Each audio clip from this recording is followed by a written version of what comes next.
Thank you all for being here, and thank you for your testimonies.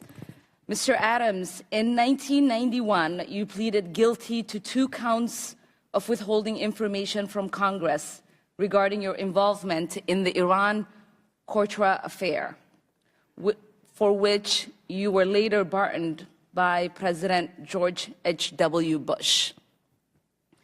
I fail to understand why members of this committee or the American people should find any testimony that you give today to be truthful.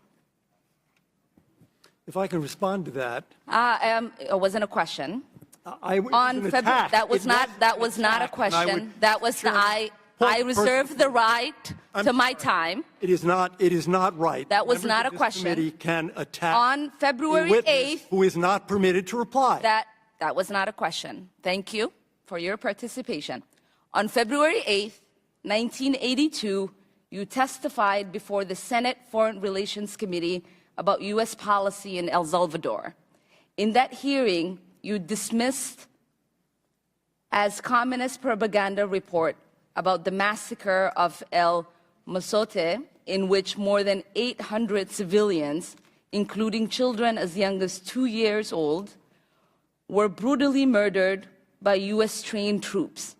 During that massacre, some of those troops bragged about raping a 12-year-old girl before they killed them.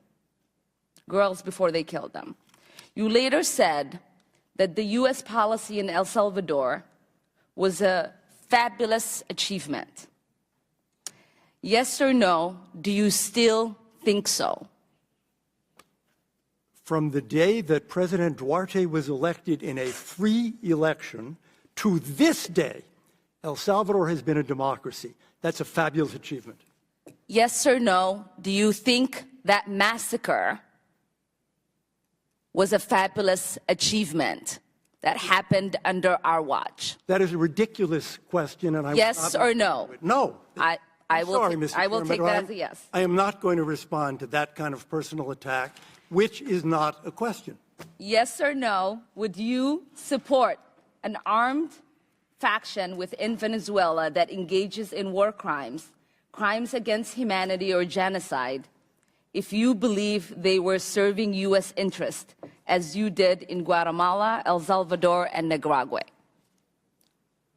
I am not going to respond to that question. I'm sorry. I don't think this entire line of questioning is meant to be real questions, and so I will not reply.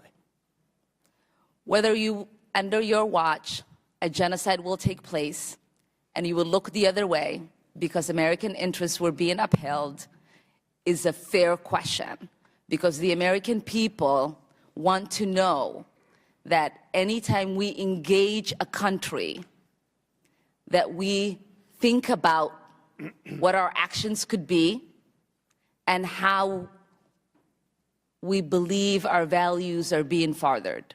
That is my question. Will you make sure that human rights are not violated and that we uphold international and human rights?